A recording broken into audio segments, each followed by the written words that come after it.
All right, so very excited. A video on caprification, on pollinating a fig.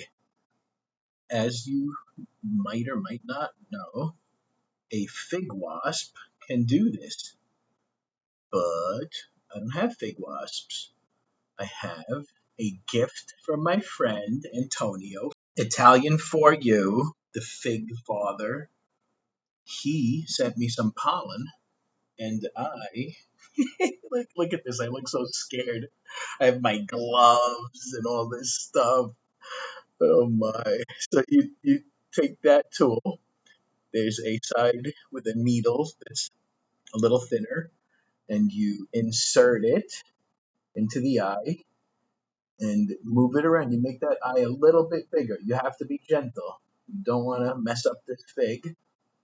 The other technique that I've seen a lot of people do, and I purchased the equipment to try that as well, would be you take the pollen and put it in water, mix that all up good, put that into a syringe, and then inject it in there. I've seen a couple different ways to do that. And then I also saw people saying that they ran into some rot because of that. I can't imagine figs like water having shot into them, let alone, oh, the needle is stuck there. Yep, and here it is. Look, I poked it. This was my first one, the Angelito. It was super hard. I'm not gonna lie. I was nervous, and I poked it there. You see, with a little bit of the sap, that latex stuff, the caustic stuff, a little tiny poke. And this is me now again, super nervous. But look how easy it is to go in this time. You see, that's how you want it to be. You shouldn't have to be pushing too hard. You feel the cavity when you get in there.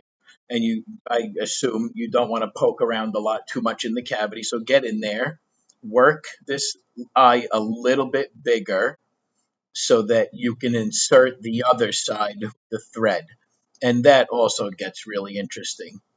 All right, so here we are now ready. The eye, you can see it from here. It's definitely bigger than it was.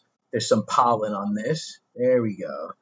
And it's not a lot of pollen, but I think I did this several times to try to get as much pollen as I could.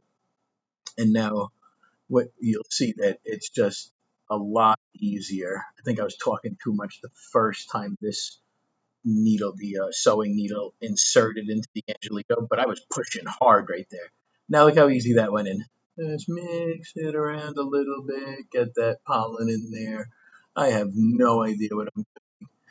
This is another one of those. If I can do it, anybody can. That's pretty much all the stuff I'm doing. Look at this. I don't even know how to make sure you can see it. Did I? Oh, okay. No. So this is more pollen. Another attempt here to get some more in there, and you get better and it gets easier. Now you see how I'm all strategically putting it in through the middle so it doesn't hang behind. Nice and easy. You see how easily that went in? That was with a lot of thread that I had to get through that hole, and it went in super easily. Again, no idea what I'm doing. Just mixing around, getting a little comfortable here and get some pollen in there. Ah, look, I figured out that I could move it down so you can see it. Good job. All right, so this is the tool. This is the gift, one of the gifts that Antonio, Italian for you on Figbid, that he sent to me. This came along with several really great trees I purchased from him. Excellent variety, rare types. I got super excited, and he's working on more for me right now. So he's this pollen along in this tool, and I couldn't have been more excited because I've been trying to get pollen and having a hard time. He had some stored in the freezer. You want to put the pollen in the freezer to ASAP to make sure it stays good. Now that could be something that goes wrong here. I might have done this all perfectly, and all that pollen in there is no good anymore because it sat outside the freezer for too long.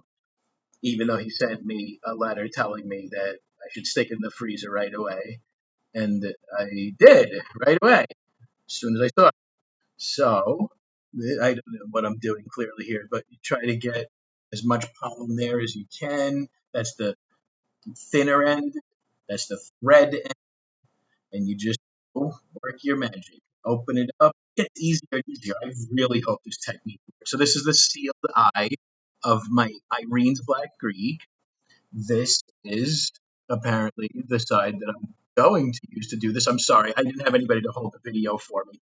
So it's the threaded needle with pollen all over it. And again, I'm sorry I couldn't show you, but this is it all pollinated. Look how nice, like a perfect. Okay, I just want to show you quickly. I just caprified a bunch of figs over here. If this would focus, you could see the little bit of pollen that's left there. This is my Irene's Black Greek. I tried to focus on older trees. That is not one of them, but I did. This is my Figo Predo. Ow.